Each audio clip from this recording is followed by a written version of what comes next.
Starbucks workers at 2 locations voted to join Starbucks Workers United, while in a rerun of a loss, 25 more Starbucks workers in Louisiana voted again not to.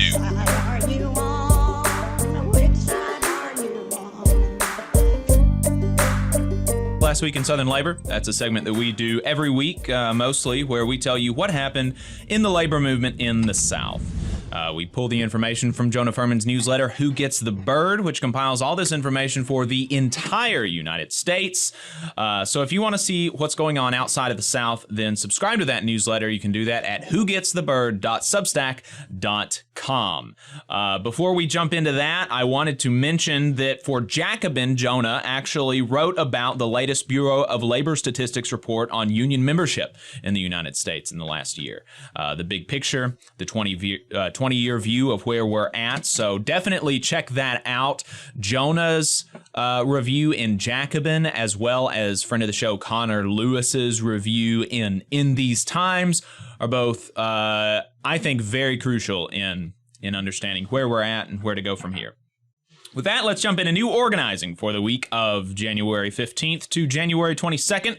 Pretty slow, but we did have 73 workers at Creature Comforts Brewery in Athens, Georgia, launching the Independent Brewery Union of Georgia. Very cool.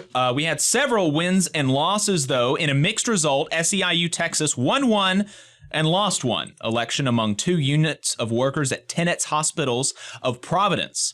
The Sierra campus in El Paso, Texas, 242 service maintenance and techs voted 67-7 to join the union, while 63 professional employees voted 3-8 not to.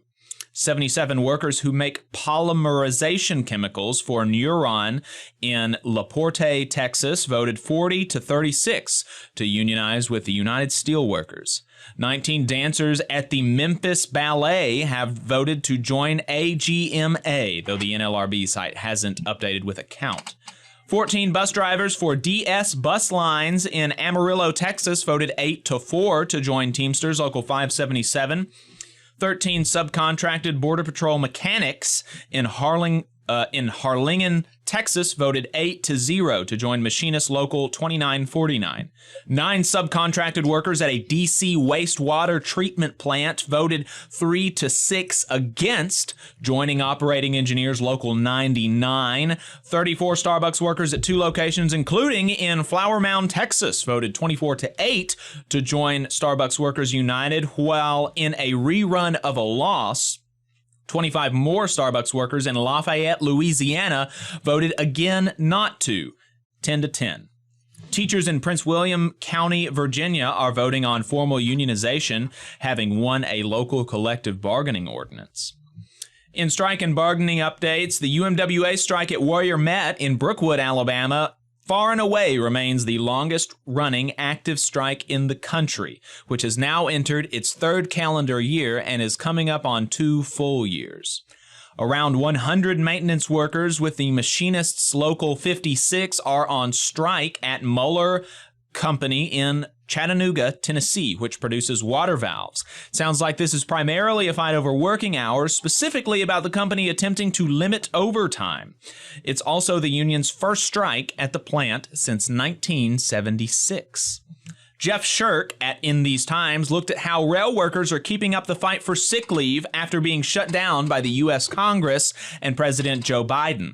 On a couple of smaller carriers, rail workers with the Brotherhood of Locomotive Engineers and Trainmen and the IBEW ratified new contracts. In politics and legislation, a federal court upheld a 2019 ruling that blocked some Trump-era NLRB efforts to make union elections take longer, which benefits the employer. There were some administrative items that survived, but on the whole, it seems like minor good news for workers trying to organize through the NLRB. You just saw a clip from the Valley Labor Report. We are live every Saturday morning from 9:30 a.m. till 12:30 p.m. And we pride ourselves on keeping all of our content free to everybody so that we can talk to as many working folks as possible. If you support the work that we're doing, you think that it's important, you think that it's good, then consider making a monthly contribution to the project, and you can do that on our website, tvlr.fm.